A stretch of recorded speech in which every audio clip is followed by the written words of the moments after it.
അല്ല, ഈ പരാജയം ഏറ്റുവാങ്ങാൻ വിധിക്കപ്പെട്ട ഒരു സർക്കാരാണ് പിണറായി വിജയന്റെ സർക്കാർ. ശബരിമലയെ സംബന്ധിച്ച് ഞാൻ എല്ലാ കാര്യങ്ങളെ കുറിച്ചും അങ്ങനെ പറയുന്നില്ല.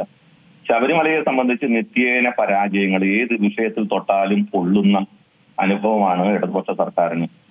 ഇപ്പോ കൊട്ടിഘോഷിച്ച് 7 കോടി രൂപ, 7 കോടിയാണോ 70 കോടിയാണോ എന്നൊക്കെ നമുക്ക് പിന്നീട് മനസ്സിലാവുള്ളൂ. കാരണം PRDയുടെ പരസ്യമാണ് കംപ്ലീറ്റ് പത്രങ്ങളിൽ ഇന്ന് നമ്മൾ പ്രത്യക്ഷത്തിൽ കണ്ടത്.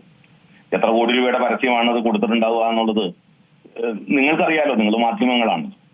അപ്പോ 7 കോടി എന്നുള്ളതൊക്കെ നമ്മളെ പറഞ്ഞു പറ്റിക്കുന്ന പരിപാടിയാണ്. എത്രയോ കോടിക്കണക്കിന് രൂപ ചെലവാക്കിയിട്ട് അവിടെ നടന്ന പ്രദർശനം എത്ര പരിഹാസ്യമാണ്.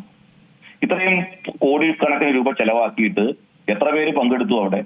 കാലി കസേരകളോട് സംസാരിക്കേണ്ടി വരുന്ന ഒരു സാഹചര്യം, അതും പ്രമുഖരായിട്ടുള്ള വിദഗ്ധരായിട്ടുള്ള ആളുകൾ പങ്കെടുക്കുന്ന സമയത്ത് കാലി കസേരകൾ.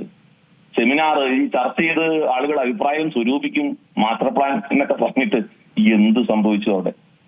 അപ്പോ ഈ അയ്യപ്പനുമായിട്ടുള്ള ഈ ഒരു മാച്ച് വരുന്നില്ല ഇടതുപക്ഷത്തിന്. അനാവശ്യമായിട്ട് ഇത്തരം കാര്യങ്ങളിൽ കൊണ്ടുപോയി ഇടതുപക്ഷം കൈ പൊള്ളിച്ചു. വലിയൊരു തിരിച്ചടിയാണ് ഈ ഒരു വിഷയത്തിലൂടെ ഇടതുപക്ഷ പ്രസ്ഥാനങ്ങൾക്കും ദേവസ്വം ബോർഡിനും ഉണ്ടായത്. ദേവസ്വം ബോർഡിന്റെ വിശ്വാസ്യത തകർന്നു എന്നാണ് ഇപ്പോൾ അത് മനസ്സിലാവുന്നത്. സത്യത്തിൽ ദേവസ്വം ബോർഡും പ്രസിഡന്റും ദേവസ്വം ബോർഡും ഈ വിഷയത്തിൽ രാജിവെക്കുകയാണ് വേണ്ടത്. അല്പമെങ്കിലും നാണമുണ്ടെങ്കിൽ രാജിവെച്ച് പോകണം. കാരണം അങ്ങേയറ്റം വിവാദം ആയിട്ടൊരു പരിപാടി നടത്തിയിട്ട് 4000 പേരോളം, 4500 എത്ര പേര് രജിസ്റ്റർ ചെയ്തു. 600 പേരാണ് രജിസ്ട്രേഷനിൽ പങ്കെടുത്തവർ വന്നത് എന്ന് പറഞ്ഞാൽ എത്ര പരിഹാസ്യമാണെന്ന്. വന്ന ബാക്കിയുള്ള നാട്ടുകാർ പങ്കെടുത്തവരോ, അയ്യപ്പന്മാരാരെങ്കിലും വന്നോ അവിടെ? കമ്മ്യൂണിസ്റ്റുകാരായിട്ടുള്ള അയ്യപ്പന്മാരെങ്കിലും വരണമല്ലോ. ദേവസ്വം ജീവനക്കാരും സഹകരണ സംഘം ജീവനക്കാരും ഒക്കെ ആയിട്ട് കുറെ പേര് അവിടെ വന്നു. അതല്ലാതെ വേറെ എന്ത് സംഭവിച്ചു അവിടെ? അപ്പൊ ഇത് ഈ അയ്യപ്പ വിശ്വാസത്തെ വെല്ലുവിളിച്ചുകൊണ്ട് നടത്തിയ ഏറ്റവും പരിഹാസ്യമായ പരിപാടി. പിണറായി വിജയൻ അവിടെ എന്താണ് ഭഗവത്ഗീതയൊക്കെ ഉദ്ധരിച്ച് ഭക്തിയോഗത്തിലെ ഭക്തന്റെ ലക്ഷണമൊക്കെ ഉദ്ധരിച്ച് പറയുകയുണ്ടായി.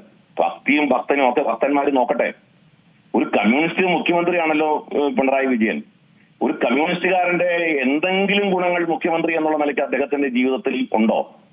വലതുപക്ഷ വ്യതിയാനം അല്ലെങ്കിൽ മുതലാളിത്തത്തിന്റെ എല്ലാ തരത്തിലുള്ള സ്വഭാവ വിശേഷങ്ങളോടുകൂടിയുള്ള മുഖ്യമന്ത്രിയാണ് ഭക്തൻ എങ്ങനെയായിരിക്കണം എന്ന് ഉപദേശിക്കുന്നത്. ഒരു കമ്മ്യൂണിസ്റ്റുകാരൻ എങ്ങനെയായിരിക്കണം എന്ന് ആദ്യം അദ്ദേഹം ജീവിച്ച് കാണിക്കണ്ടേ?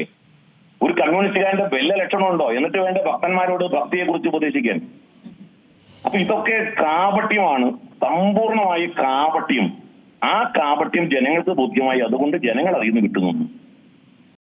ഏറ്റവും പുതിയ വാർത്തകളും വിശേഷങ്ങളും വിരൽ തുമ്പിലറിയാൻ സീ മലയാളം ന്യൂസ് എല്ലാ ഡിജിറ്റൽ പ്ലാറ്റ്ഫോമുകളിലും ലഭ്യം.